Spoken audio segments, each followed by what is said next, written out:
قصه میخوانند. من اینجایم میان تمام سایه های شبی که چشمانم شوند.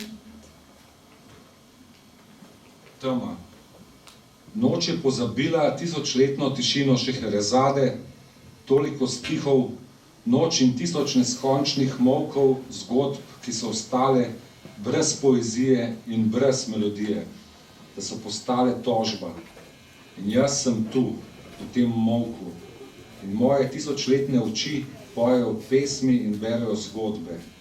Tu sem, med vsemi sencami noči, da, moje oči so noč.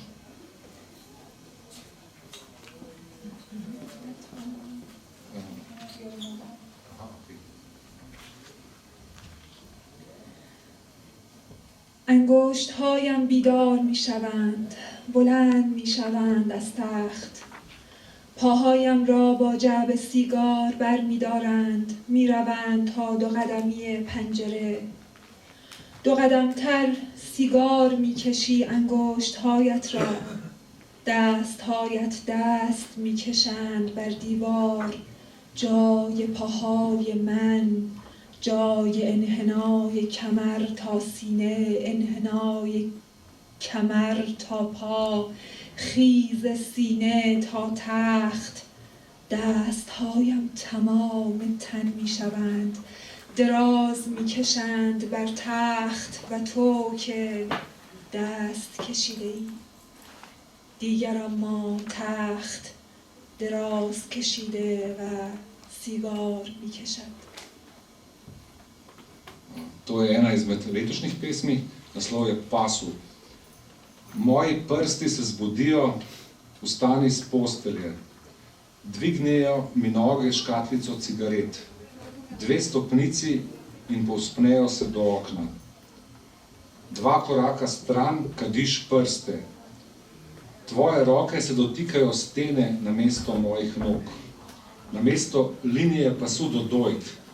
In obline od pasu do nog, namesto polnosti dojke na postelji. Moje roke se raztezajo po vsem telesu in ležijo na postelji. In ti, ki si jenjal, zdaj pa ležišče leži in kadi.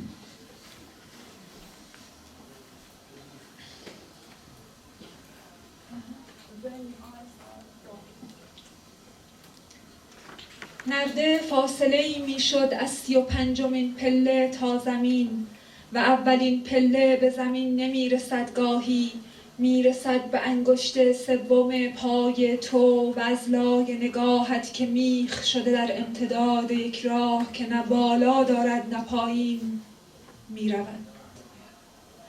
خیز که برداری این پا را که از آن پا فاصله بدهی، میبینی پا را جای چشم‌هات اشتباه گرفته ای. چشم‌ها دیگر راه می‌روند. اینجا ساقه بلند آن درخت است که برگ روی برگ بند نشد و ما نرده زدیم، سیم بستیم تا صدا کنیم خودمان را. دیگر راه باید راهی بین بالا و پایین و پله و پا و نرده و چشم می بود که تا اینجا می آمدی. درخت از اولین پله به زمین رسید که سنگ روی سنگ بلند شد. نرده ها شدند جنس انگشت 3 پای من. تو که به من چیزی نگفتی، من که هیچ نگفتم به تو. Ko hodijo oči. Ograja je postajala razdalja od 43. stopnice do tal. In prva stopnica včasih ne seže do tal. Ti seže do 3. nožnega prsta in drži od tvojega pogleda, ki zre po stezi, ne gor in ne dol. Ko narediš korak navzgor in odmakneš to nogo od one, boš videla, da si se zmotila in namesto nog vzela oči. Zdaj oči hodijo.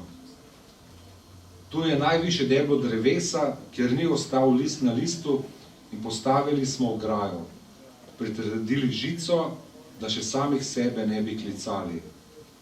Zdaj bi morala biti steza po poti med zgoraj in spodaj in stopnicami, nogami in ograjami in očmi, da prideš sem.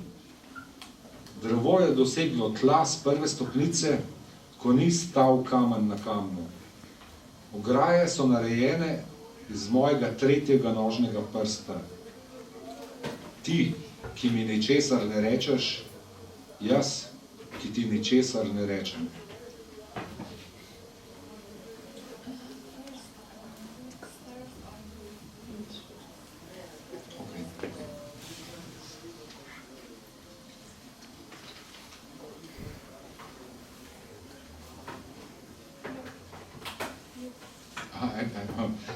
V redu, bom pa tukaj še razložil malo konteksta. Ne.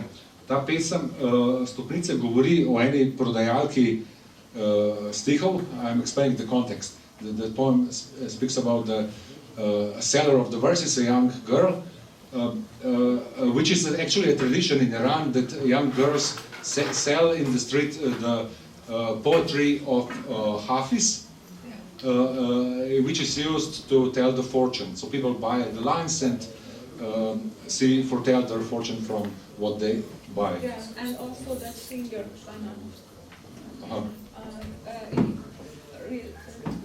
Banan, that singer. Yeah, and there is a quotation from the singer Banan, Banan, but who actually, his song tells about these girls. Yeah. Okay. So the title is Stairs, Stopnice. Mala prodajalka stihov je bila ona sama. Sedela je na stopnicah pred trgovino za križiščem in brž, ko sem jih zagledala, mi je v glavi zaigrala Benanova pesem. Božanstvo je sedelo na stopnicah, da me opomni.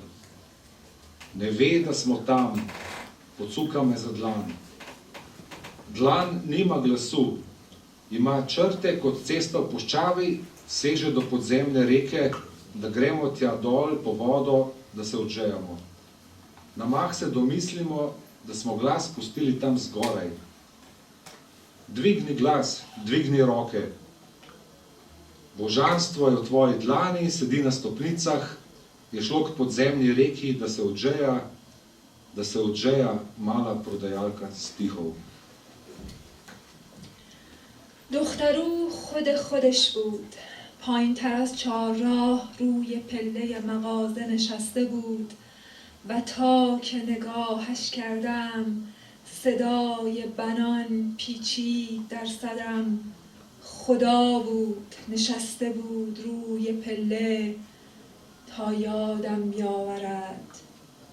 بی خبر از حال من با 200 ناز و ادا می کشد دست مرا. دست صدا ندارد، خطایی دارد، مثل جاده کویر میرسد تا یک قنات. میروم پایین آب بیاوریم، سیراب میشویم. یک باره یادمان میآید صدا را بالا جا گذاشتیم. صداتان بالا بیاید، دستهاتان بالا بیاید. خدا خود دستانتان است، نشسته روی پله، رفته تا قنات سیراب کند، سیر آب شود. دخترو